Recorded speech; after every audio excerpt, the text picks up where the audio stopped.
Оп.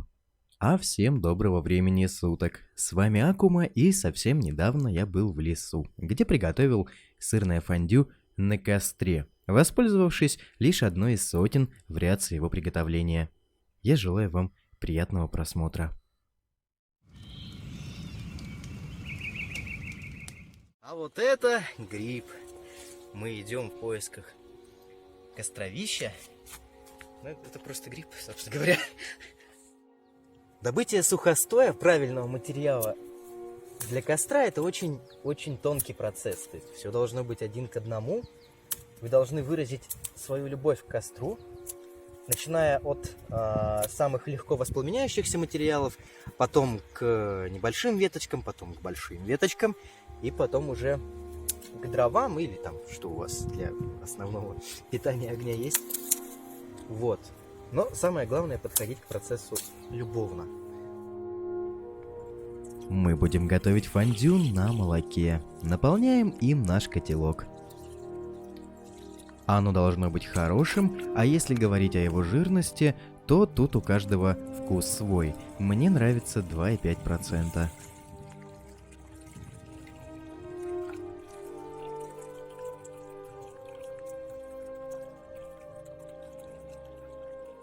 А теперь самое время развести огонь. И я делал это при помощи кресала и ножа. Но весь лес был сырым после дождя.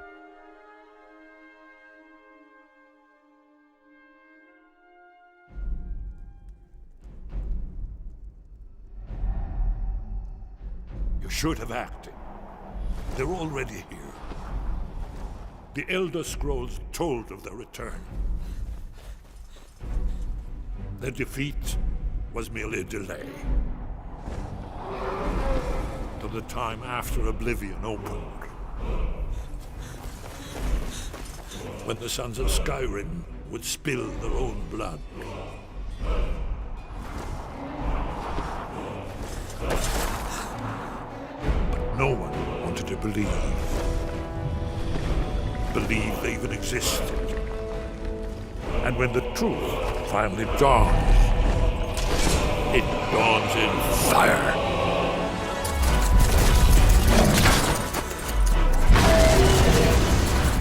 But there's one they fear. In their tongue, he's Dovahkiin, Dragonborn.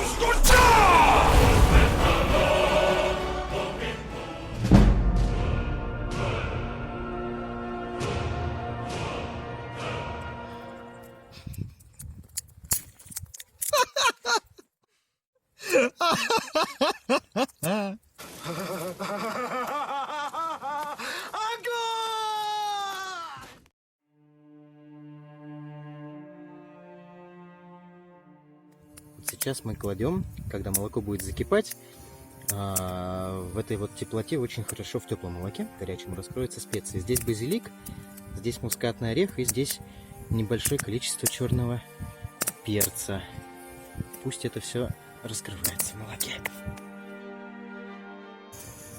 Вот теперь мы это все дело с конца немножечко размешаем, чтобы разошлось. И все. И оставим молоко закипать.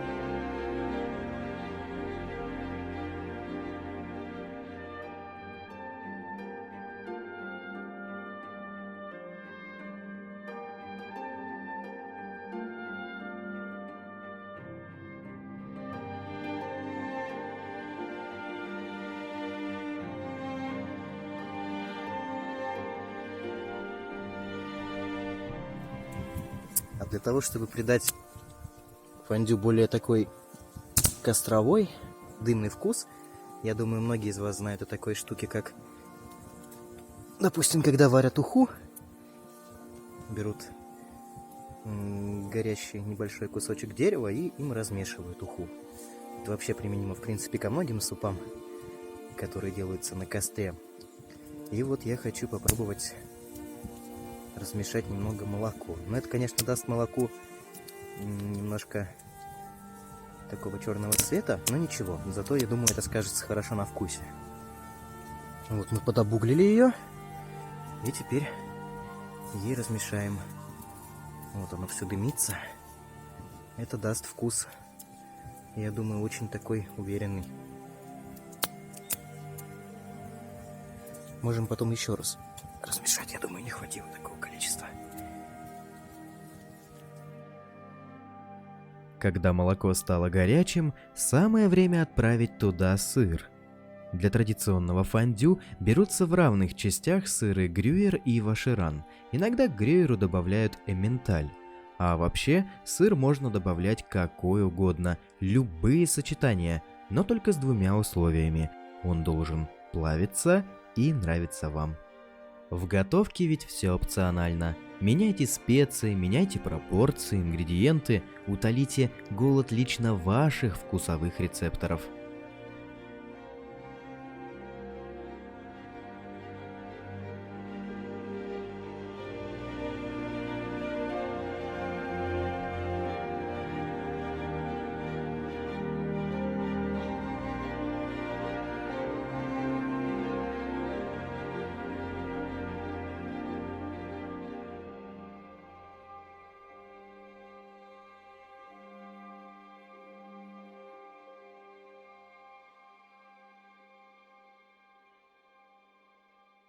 Бывают такие ситуации, когда молока слишком много было добавлено, но это не беда. Решается это просто увариванием. Да и к тому же, с какой-то стороны это даже хорошо, когда молока добавлено много, потому что, когда из него уйдет вода, останется сам именно сухой вкус. То есть большая сливочность. Вода выпарится, останется при этом больше сливочности в оставшемся более сухом виде. Вот.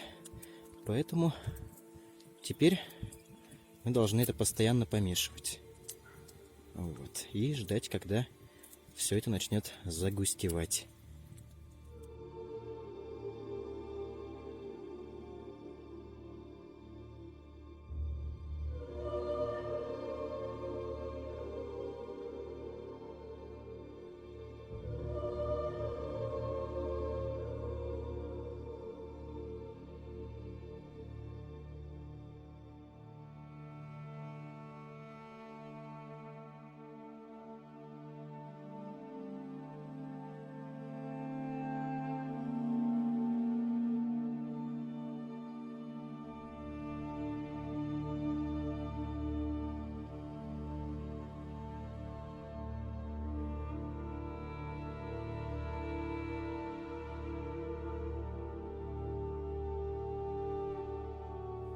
Вот фондю начинает потихоньку загустевать. По стеночкам можно увидеть пригар, но его очень тяжело избежать. И если варить его правильно, то он не скажется, этот пригар, на вкусе на самом деле нисколько. Вот. Не нужно добиваться полной пастообразной такой густоты, поскольку оно в процессе остывания эту густоту будет приобретать. Даже когда вы уже снимете это с костра или с плиты, как вы варите в вашем случае, оно уже, остывая даже на пару градусов, начнет быть более густым. Поэтому совсем до густоты его доводить на огне не следует. Вот. Но уже даже видно, что оно стало значительно гуще.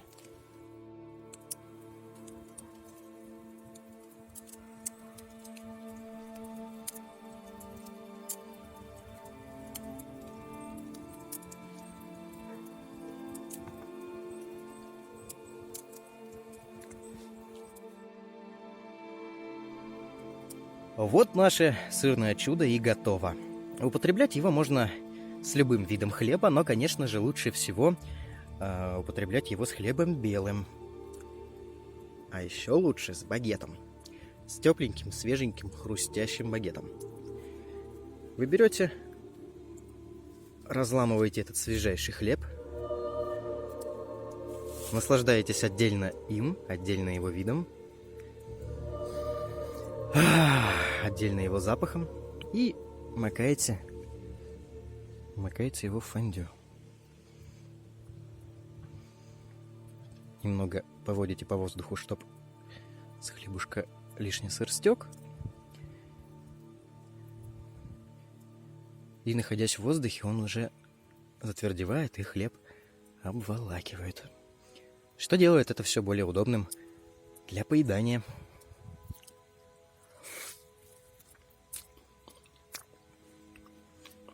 Это, конечно, очень вкусно. Угольком мы размешивали очень кстати. Дымный привкус, дымный аромат. Я бы даже еще больше бы углем бы поразмешивал. Было бы еще лучше. Это вкусно, и это достаточно просто. Вы можете готовить это в домашних условиях. Вот. Но на костре, конечно, несравненно лучше получается. Вы получаете удовольствие от процесса готовки. Вы получаете удовольствие от нахождения в лесу.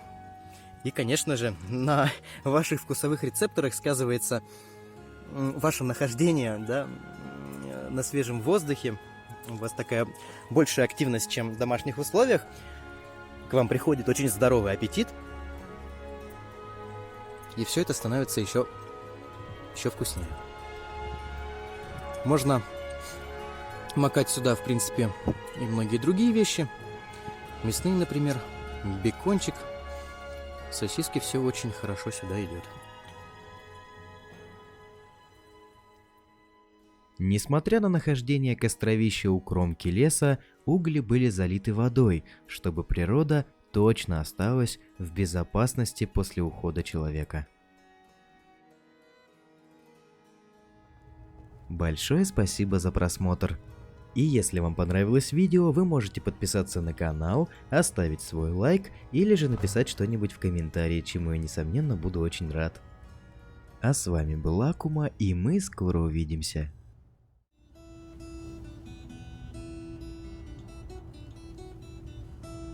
Что в когтях несешь ты, друг, Симуран?